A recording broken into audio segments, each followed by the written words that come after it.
Greetings to all listeners. This is King Etchu, the radical Pan-African activist from Amazonia, aka Ambazwe.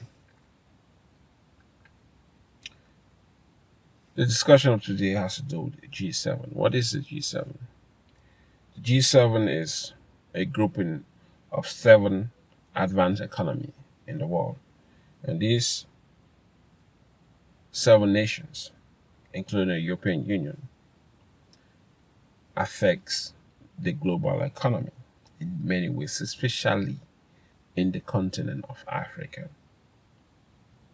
And the nations in Africa have to find a way to have control over their own economy, because the changes that are happening in the world, that Pan-Africanism needs to play a role in order for the nations in the continent of Africa can control their economy, can control their spirituality, can control their political parties, because nations in the G7 want influence over the continent of Africa and have had influence over the continent of Africa for a long period of time.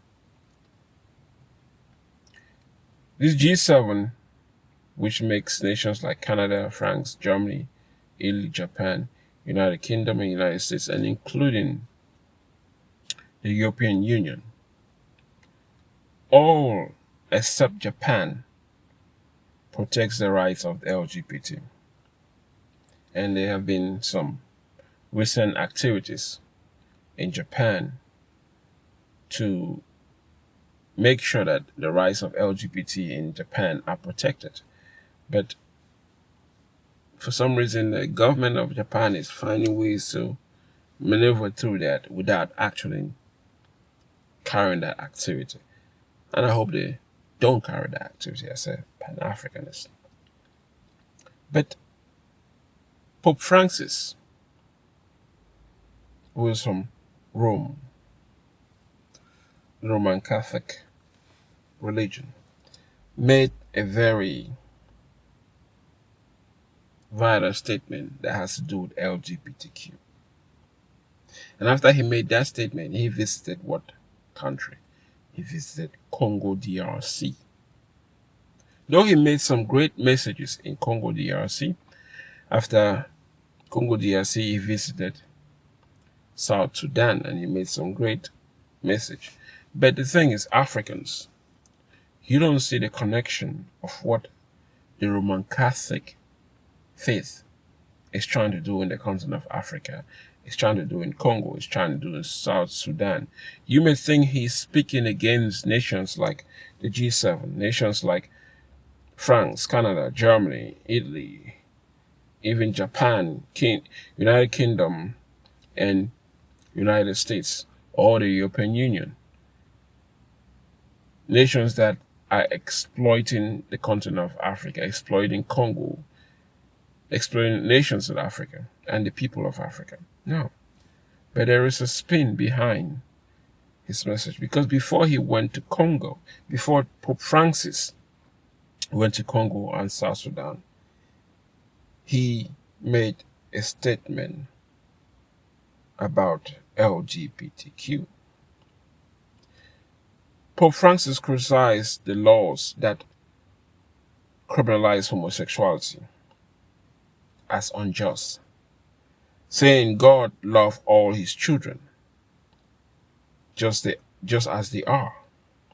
The pontiff called Catholic bishops who support the law to welcome LGBTQ people into the church. After he made this statement, he went to Congo. So Congo, are you telling me that based on what the pontiff, based on what Pope Francis said in Congo, are you going to allow LGBTQ rights to be implemented in Congo, to be implemented in South Sudan? Because when you gave him the welcome in Congo, the welcome in South Sudan, and in other African countries, any other African countries, after the statement he made of LGBT rights, of decriminalizing LGBTQ in the world, and that God loves all his people. Is Africa going to allow LGBT rights in the continent of Africa? Because they are part of the Roman Catholic faith, the Roman Catholic religion that is so much, it has so much power in the continent of Africa. Are we gonna now allow LGBT rights to rise in the continent of Africa? Because he's saying one thing outside of the continent of Africa, and then saying one thing inside of the continent of Africa. Those two things have to play in the world, and Africa has to come to the realization of the impact of what Pope Francis has in the continent of Africa. And are we going to do what he stated before he visited Congo, what he stated before he visited South Sudan, to decriminalize LGBTQ in the continent of Africa? Because the G7, who have worked so hard to push for LGBT rights in the world, and especially to push for LGBT rights in the continent of Africa, are we as Africans going to respect the pontiff, to respect Pope Francis and his wishes, just like the wishes of what the G7 nations want in the continent of Africa, something that the Western world has been pushing in the continent of Africa for so long, to respect LGBT rights, as far as calling LGBT rights as human rights, which I don't see as human rights, because Western nations do not even respect the humanity of Black people globally. Western nations do not respect the humanity of Black people globally. They don't respect the humanity of Black people in the continent of Africa. They don't respect the humanity of Black people in Haiti. They don't respect the humanity of Black people all over the world. It doesn't matter where it is, Brazil, you name it. United States. Western nations do not respect the humanity. But what did the Pope say? Pope Francis said that God loves all his people as they are, but Western nations do not even respect African people globally as they are. They have dehumanized us globally. It doesn't matter where we are. They don't see our humanity as a people. They disrespect us. Look at how they treat Black people. How police brutalize Black people daily in the United States, in Europe, even in China. It doesn't matter where Black people are. Our humanity is not respected. Yet the Pope made a speech of how, we need to love all the children of God as they are. And then he visited Congo and talked about how, Western nations need to take their hand off from the resources of Africa. Why did he say that? He said that because that is what African nations in general want. So he's using that as a way to lower Africa to accept LGBTQ. It's what is called the pro quote. I've forgotten exactly how that is said. Pro quote is pretty much you give one for another. In order for Africa to, in order for the Western nation to stop exploiting Africa and African resources, Africa needs to allow LGBTQ to rise in the continent of Africa. They need to allow LGBTQ to, one for another. Quote, pro quote. is the word that is used. In other words, the Pope is saying what he said in the continent of Africa in order for LGBTQ rights to be respected in the continent of Africa. But Africa should not, will not respect the rights of LGBTQ. If the Europeans want to respect the rights of LGBTQ, that is up to the Europeans. But we as Africans must be respected as Africans, and LGBTQ rights is not something we want to discuss. It's not something that we should discuss. It's not something that we need. It's not something that we want in the continent of Africa. As a matter of fact, the fact that the Pope is making that statement in Europe and then goes in Africa right after making such statement tells you that the Pope is our new God. The Pope is our new God, and he has to tell us what we need to do in order to achieve what we want.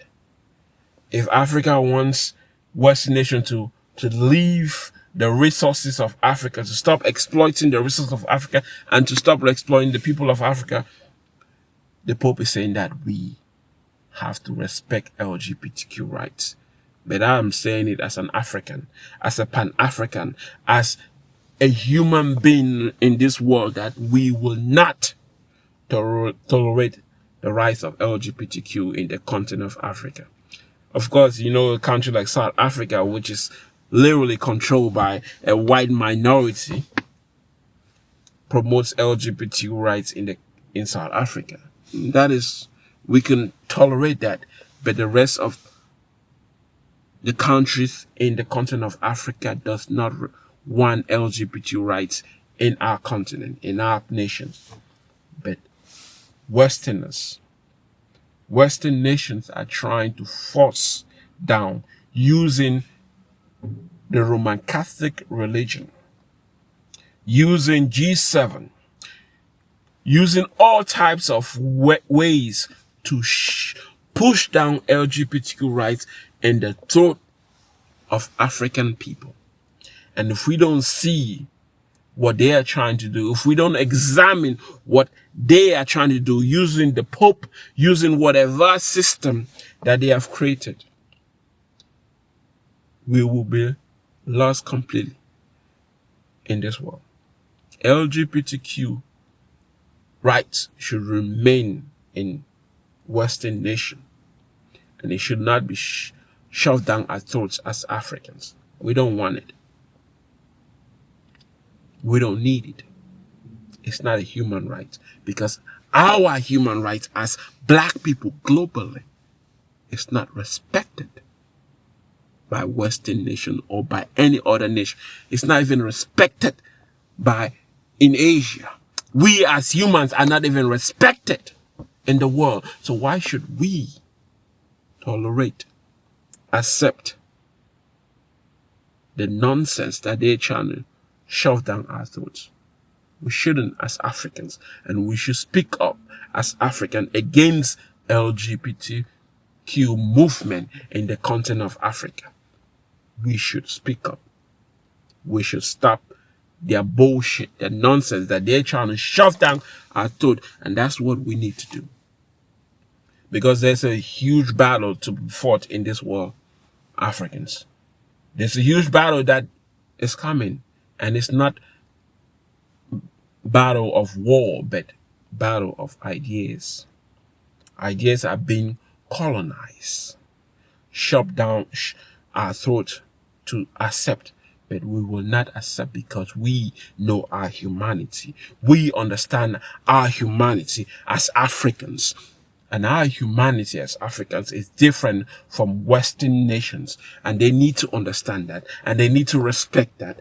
And understand that we do not want nor need LGBTQ rights. This is King Etchu.